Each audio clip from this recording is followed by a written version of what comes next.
let's talk about some drama. Christian Foria, former Colorado player, correct? Yep, tight end. Yep, tight end. Yep. Son went to CU, did not make the final cuts of the first year of the Deion Sanders team. Caleb Foria went to Delaware as a tight end. Had some interesting things to say about Coach Prime and how he's running his program. Do you want to read the quote, or do you want me to read it? Yeah, I can read it. I was just trying to read this comment right here. Yeah. We'll get to it, though. He said, "I'm just not a fan of the coach. I'm not," and again, this is reference to talking about Coach Prime. Just not a fan of the coach. I'll never be a fan of the coach. I love the school, and this isn't me picking on Deion Sanders because I pick on Joe Gibbs. The worst coach I ever had was Joe Gibbs, so my picking on Deion Sanders is nothing. This is the part. I just don't like the way he coaches football. I don't think he's very bright. I don't think he can manage a game. I think there's a lot of flash, but I think there's no substance, and he's got a lot of people like brainwashed. And, we'll see what he can do. So essentially just, I don't like it. Yeah.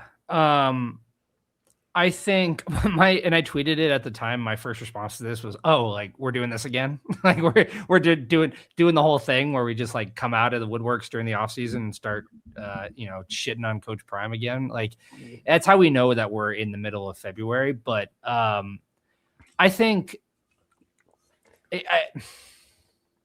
it's tough because I don't think that this past season did a lot of good for the whole Deion Sanders is a good college football like narrative. And I'm not saying that he's not, of course. I'm saying I don't think it helped persuade people that were already against him. Does that make sense? You get what I'm saying? Like, I don't think it helped convert anybody.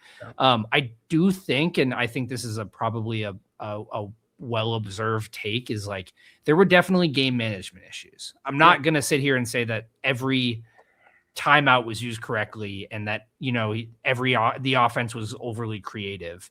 But it's the part of like, I don't think he's very bright and it's all flash, but no substance. That's the part where I'm like, okay, you don't understand the intricacies of how this team operates. You don't understand how he really develops his guys and his players and the love that he puts into these kids.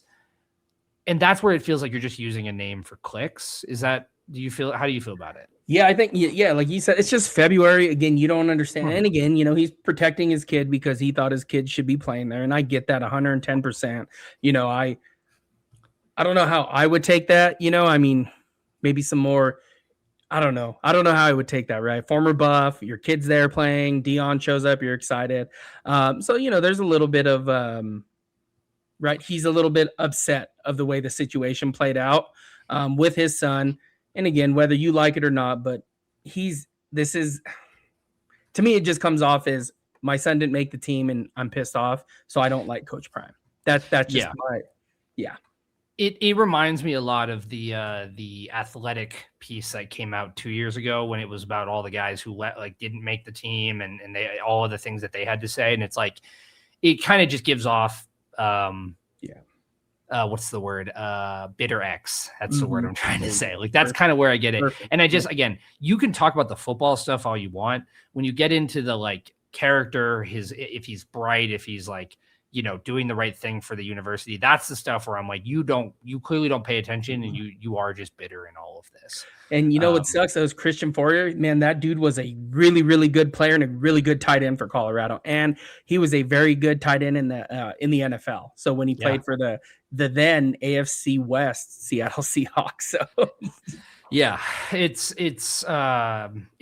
tough to see, and I do think that there is an element of I wish that former Buffs were involved a little bit more on the on just being involved in the program, brought around practices and stuff like that. Because I think that if they really saw the way Coach Prime instills wisdom into kids and really takes care of them and wants them to succeed as people, I think that's something where you're like, honestly, on a borderline, at times I kind of say, fuck the football shit. I'm just like, I just, the fact that he's getting them to graduate, that they all have, you've got multiple kids with 4.0s, and it's like setting kids up for the next chapter, I think I know football matters, but I also think that the way he conducts his program is also important.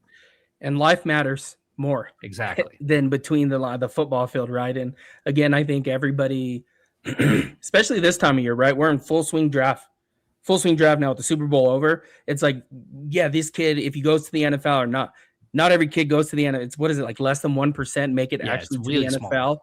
Totally. And I think it's less than that actually make it onto a roster. It is, yeah, it is. It's, yeah, that it's unfortunate. It really is.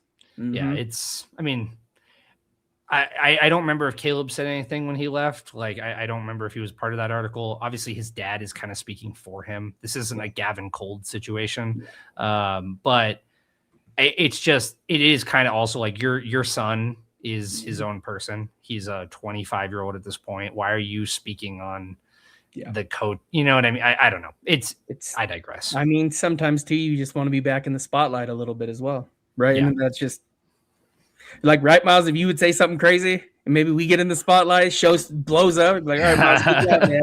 Good job, Miles. Yeah. Yeah. We'll start just throwing out haymakers and hope stuff. that it gets us. Yeah.